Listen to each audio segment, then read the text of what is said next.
Welcome to my show, everyone. This is Perspective with Dr. Shah-Khan. I am an implant surgeon and dentist practicing in Chicago. It's scorchingly hot today here. It's like 110 degrees. That's a heat index. So I'm really kind of happy to be inside. Had a really crazy day, but I really wanted to make this video. I been planning it for a while. So I was like, you know what, I'm just gonna shoot it and I gotta just put it out there and just, I gotta make it work, right? I gotta make it happen. So anyways, I've seen a lot of nonsense on the tube just regarding, teeth whitening. Some of it valid, mostly non-scientific, but no shade. Because if it's working for you, then, and the makeup mavens, of course, by all means, do you. But I'm going to let you know what's really good regarding teeth whitening. OKURR. So white teeth are probably the most common thing I have requested by patients since I've become a practicing dentist. Patients will be like, "Doctor, I know my teeth are falling apart and I don't really have many left, but how can I get them white like yours?" Come on now. Oral health is crucial, but I understand the fascination with white teeth. It's a sign of youth, beauty, certainly, prosperity, and having good teeth is one of those things that people always gravitate toward.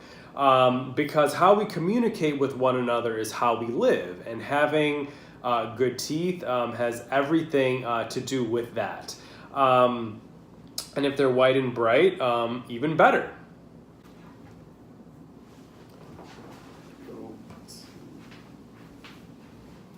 And then,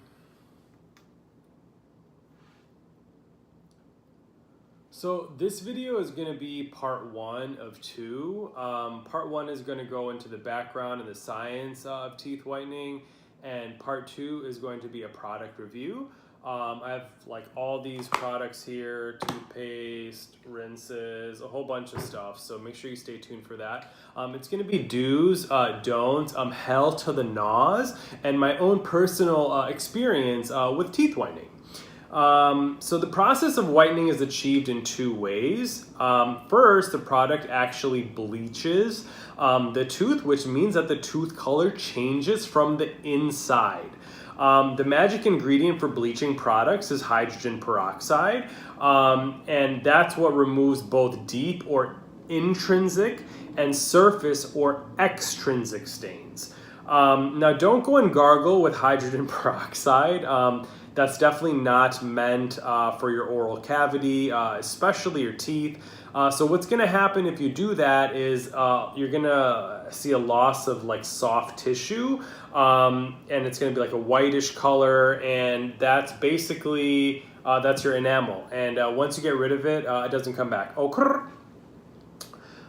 Surface stains or extrinsic stains can be removed by non-bleaching whitening products. So, anything abrasive or rough, such as a popular charcoal powder. I've seen it all over Instagram. I mean, it's kind of like a hot ass mess. It looks like basically you have Oreos in your mouth. I personally would much rather have Oreos all over my teeth than charcoal powder. Baking soda, coconut oil pulling, which is very peculiar, and turmeric or haldi for all of my fellow Indians and Pakistanians, of course. So let's get into the science of teeth whitening, because I am a scientist. The golden ingredient for teeth whitening is hydrogen peroxide, which is the active ingredient. So what may happen when you get your teeth whitened professionally in the doctor's office or through drugstore products are some actual side effects. So you may get tooth sensitivity, irritability of gums, white spots, which is hypercalcification, or even shooting pain throughout your teeth. I remember when I was in dental school, one of my boys called me and he was just like, "Yo, dude, what's happening to my mouth? Like I got zoomed on off a Groupon, and you know, now it's like so painful, and it feels like I have all of my teeth need root canals. And I was just like, whoa, like chill out, bruh, you know? I didn't know too much at the time, but you know, that may actually happen. I mean, not actually, I mean, that does happen from like the actual bleaching process. And it may last for up to 2 weeks, depending on the strength of the solution that was used. You know, this teeth whitening, it's certainly a beauty procedure. So, you know, like the saying, beauty is pain. This is no different than that. But I definitely think like it's worth any kind of discomfort, you know, that you may endure. After treatment, I advise my patients to take some ibuprofen. Don't get crazy now, okay? 400 milligrams at a time. So that's going to be 2 tablets, 200 milligram tablets.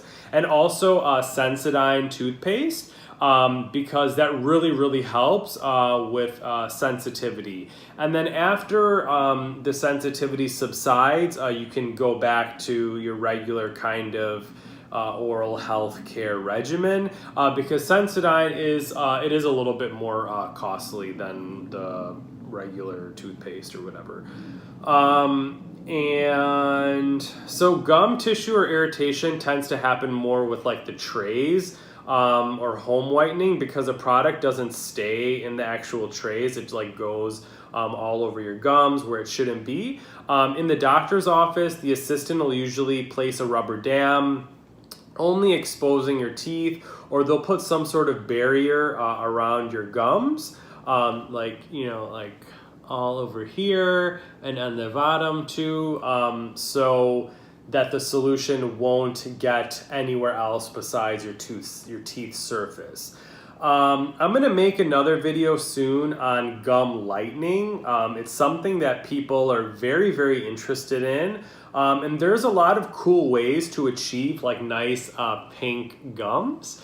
And you know, like you shouldn't hate on people for like them wanting to change themselves or better themselves, you know, because like that's for them, and honestly it's like none of your effing business, you know. So you know, and when you come for someone, like you should be careful, because if they come for you, you know, they might like tear you to shreds, right? And then you're gonna be like defenseless and not know what to do. So just saying, okay. We as doctors provide home care whitening trays, which are more effective than what you can get at the drugstore. They usually contain about 10% carbamide peroxide, which is way less than what's offered, you know, in the doctor's office. But it's definitely effective if used over time, you know, like significantly. I mean, if used regularly, excuse me. It's effective if used regularly over time. I have my little script here. There are many professionally applied tooth bleaching used by doctors like myself in the office. These products tend to be in a gel form and use hydrogen peroxide in concentrations ranging from 25 to 40%. Sometimes these bleaching products are used together with like a light or a laser, which helps activate like the solution or accelerates the whitening process. According to the American Dental Association or the ADA, studies show that there's no long-term benefit of like the light activated process. So an example of a light activated system is Zoom, right? That's kind of like the most well-known, and it's the most, it's like kind of the OG of teeth whitening. So yeah, that's all about the science of teeth whitening. I hope you enjoyed it. Stay tuned for my part 2 of this teeth whitening. It's going to be a product review. It's going to be tons of fun. So we'll see you in the next video, okay? All right, take care. Bye.